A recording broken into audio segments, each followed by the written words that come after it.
So after the absolute train wreck of a presidential debate in which Donald Trump admitted that he didn't even have a health care plan. So just a yes or no, you still do not have a plan?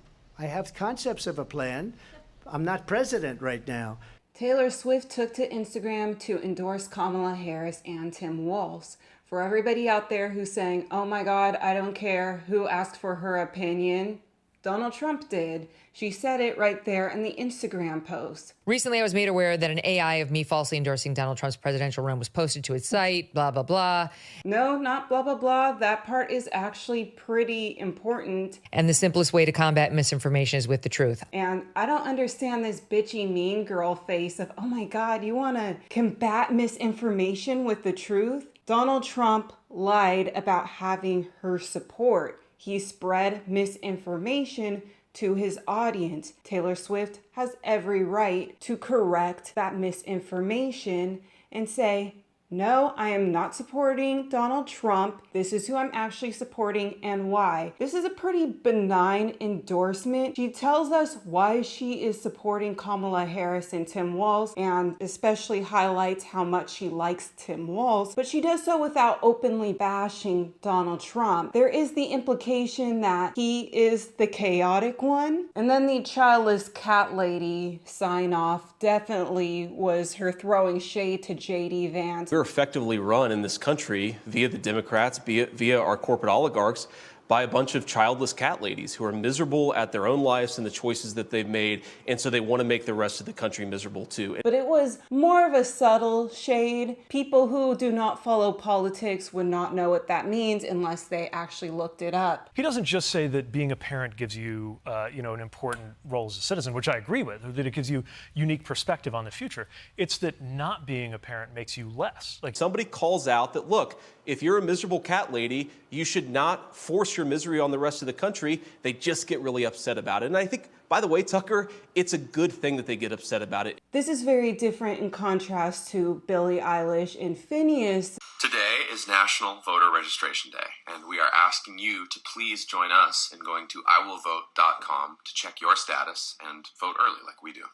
We are voting for Kamala Harris and Tim Walz because they are fighting to protect our reproductive freedom, our planet, and our democracy. Yes, Billie Eilish does start off by saying what she likes about Kamala Harris and Tim Walz, but then you hear Phineas come in and he says, we can't let extremists control our lives, our freedoms, and our future.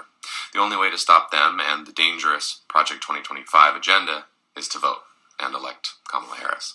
Vote like your life depends on it, because it does. Go to iwillvote.com and make a plan to vote early. Love you guys. For the record, I do not have a problem with this endorsement at all whatsoever. I'm not saying that this is out of line. I'm just pointing out how, in contrast to this, where Taylor Swift did not talk about dangerous rhetoric or extremism or really go after Donald Trump in any substantial way, and she gives room for her followers to make a different choice. And even with that, In a post to Truth Social over the weekend, former President Trump said, quote, I hate Taylor Swift. Sounds like he's making a strong play for the 9-year-old brother vote. Donald Trump, you really have no one else to blame but yourself. You asked for this by posting misinformation about Taylor Swift. How did you think she was going to respond? My kids keep me humble. Unfortunately, Kamala Harris doesn't have anything keeping her humble. This is a guy who has children by 3 different women. Does this come across as a humble person to you? My people are so smart. And you know what else they say about my people? The polls. They say, I have the most loyal people. Did you ever see that? Where I could stand in the middle of Fifth Avenue and shoot somebody and I wouldn't lose any voters, okay? It's like incredible. Meanwhile, JD Vance, he comes across as so smug. Even when he smiles, it's like, I'm looking down on you. It's not coming across as like a joyful, happy smile. Do you think that this would be a happier country if it were run by happier people? I definitely do. It makes total sense, right? Happier people would make for a happier country. You've been criticized as being a little too serious, maybe angry sometimes. What makes you smile? What makes you happy? Well, I smile at a lot of things, including bogus questions from the media, man. Do you see what I mean? Does that come across as joyful to you? In contrast to that, let's talk about Tim Walz. All Minnesota schools kids will soon receive free breakfast and lunch. That's because today, Governor Tim Walz signed the Universal School Meals Bill into law. We will feed our children. We will feed everyone else. He became a father through the help of fertility treatments. When he became Kamala Harris's VP pick, I felt like the week or so afterwards, I heard him tell the story over and over and over again, and I can understand why. If you've never experienced the hell that is infertility, I guarantee you, you know somebody who has. And I can remember praying each night for a phone call.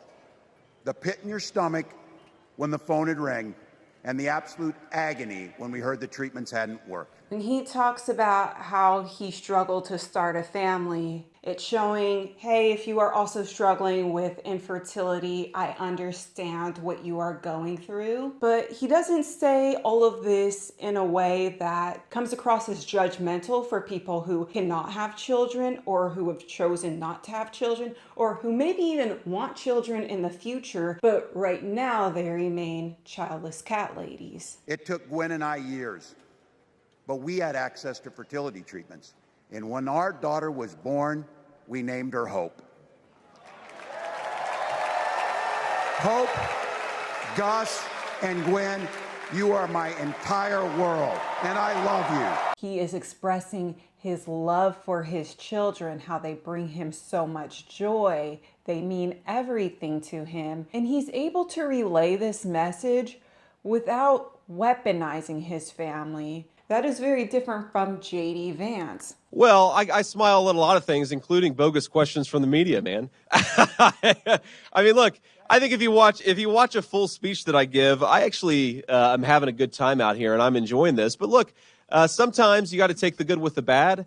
And right now, I am angry about what Kamala Harris has done to this country and done to the American southern border. When J.D. Vance was asked what made him happy, he didn't even give the obvious answer. My family, they are my pride and joy. I thank God every day for blessing me with these children. They mean the absolute world to me, and I hope that if you want to have children one day, you are able to have children. No. He got all weird and defensive. And then all of these really bad resurfaced clips have come up where he is personally attacking people who do not have children. Why have we let the Democrat Party become controlled by people who don't have children? And why is this just a normal fact of American life? On multiple levels, this attack made absolutely no sense to me.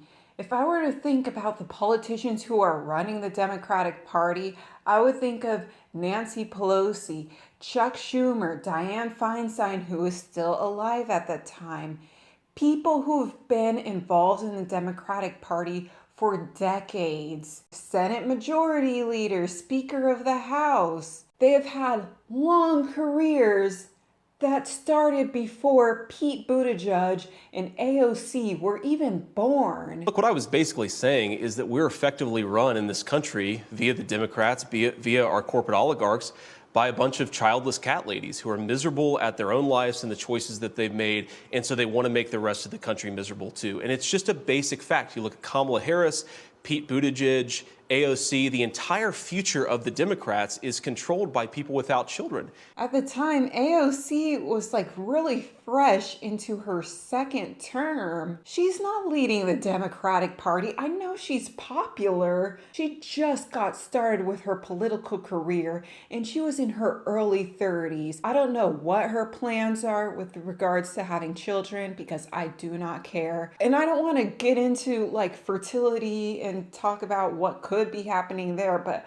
I suspect that she's quite a few years off from menopause. So she wants to have biological children. The option might still be out there, I'm just saying. But it's okay if she doesn't want to have biological children. I just need to pause here and say, it sounds like I'm giving AOC permission to not have children, and that comes across as very weird to me. Oh, AOC, it's okay if you don't want to grow an entire human being in your uterus and then go into like 20 hours of labor and then give birth and probably rip your vagina in the process. Like, what? That should be completely socially acceptable to say, nah, that's not for me. I think I'd rather focus on the people who are already here on this planet. Which brings me to another issue. And how does it make any sense that we've turned our country over to people who don't really have a direct stake in it? No physical commitment to the future. It's like, when I was deployed to Afghanistan,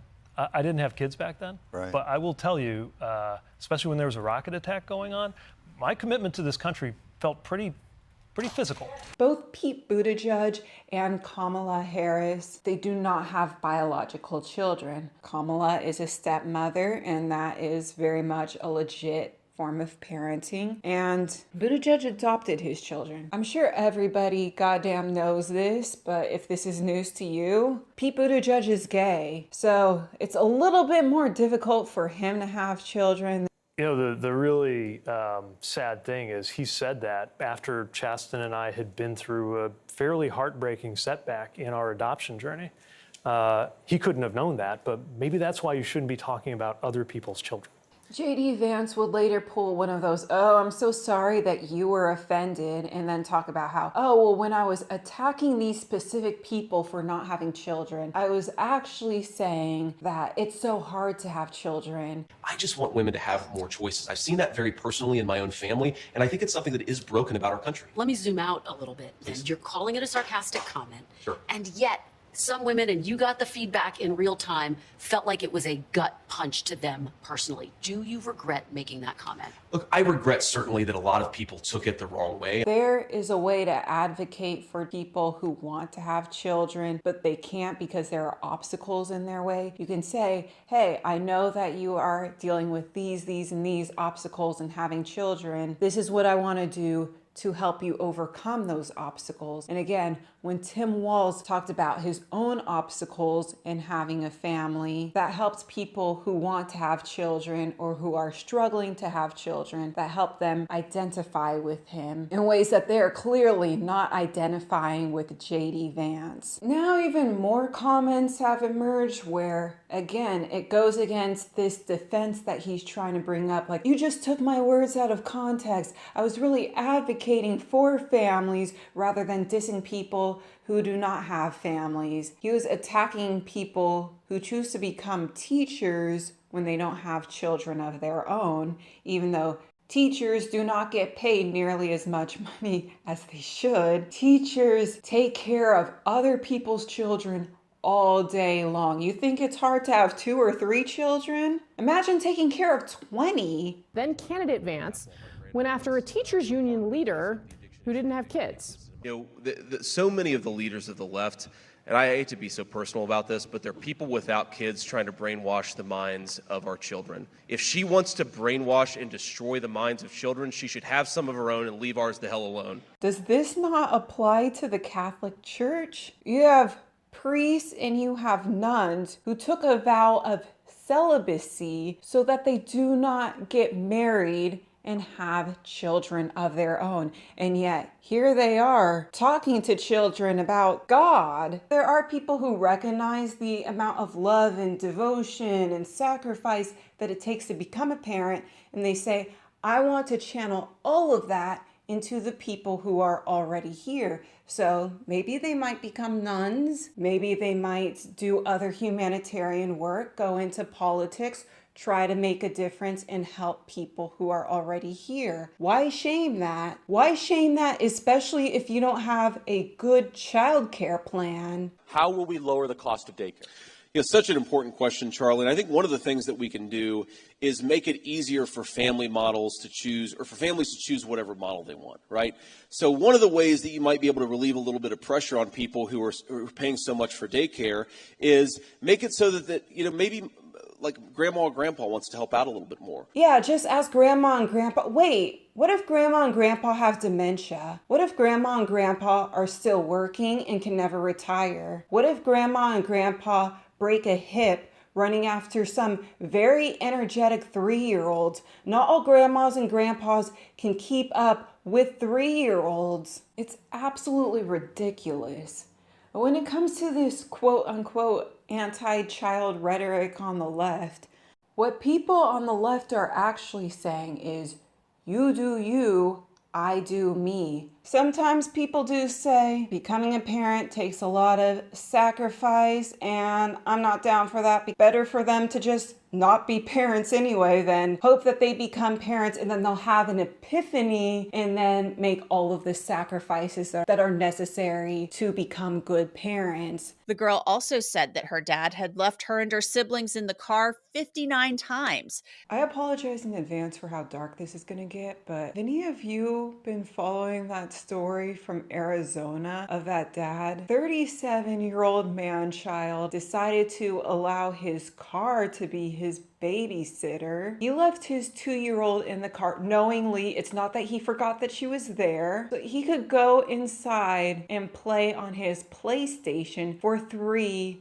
hours. And then we find out that he habitually left all of his children in a hot car. The mom had to tell him repeatedly to stop leaving the kids in a hot car in Arizona in triple-degree weather. The girl also said that, quote, usually her mom will get mad at her dad when he does something he's not supposed to do, like drink too much beer. He still drinks too much beer, and he keeps leaving us in the car when my mom told him to stop doing that. That's how my baby's sister died. My point is that not everybody who becomes a parent is suitable for the job. And there are lots of people who are teachers who study child and adolescent development. They learned a lot about child care. They practice child care in their profession, and so are able to do their job effectively and with love and with care. You don't need to have your own children in order to love children in general and want the best for them. I want the best for the future generations. It's one of the reasons why I care so much about climate change and the environment. Some of the counter arguments that I hear about climate change is, oh, well, all that stuff, it's not going to affect us that much now. Well, one, it is affecting us now, but what you're really saying when you're making that point is, it's not my problem, and I don't care about the future generations that are going to have to reap what we sow. I want them to have the best opportunities. I want the environment to be the best that it can possibly be for the future generations. And I want people to have the option to decide how and when they want to start a family. If they do not want to have a family, or they just don't want a family yet, I want them to have access to contraceptives. If they do want to have a family, I do want those obstacles that might be in their way, whether that is not being able to afford having a family, or medical bills, health insurance might be a big deterrent because you have to go to the doctor a lot when you are pregnant, and then giving birth in a hospital can be very expensive if you don't have insurance. So I want them to have health insurance. I just want them to have health insurance in general, even if they're not pregnant. Just as an aside, if they are struggling with issues with their fertility, I do want them to be able to access fertility care. We should care about declining fertility, not just because it's bad for our economy, but because we think babies are good. And we think babies are good because we're not sociopaths. The Senate today blocked an IVF bill. Do you have any comments you want to share about that, especially considering last time Trump was in Western Wisconsin, he shared his support for that? So I think we have to be careful here because the Senate did not block an IVF bill. The Senate blocked a ridiculous show vote bill that had no chance of passing. Again, it all comes down to you do you, I do me. I do not think that having children makes you automatically superior to those who do not have children. However, if you do have children, I wish nothing but the best for you and your family. That is it. That is the end.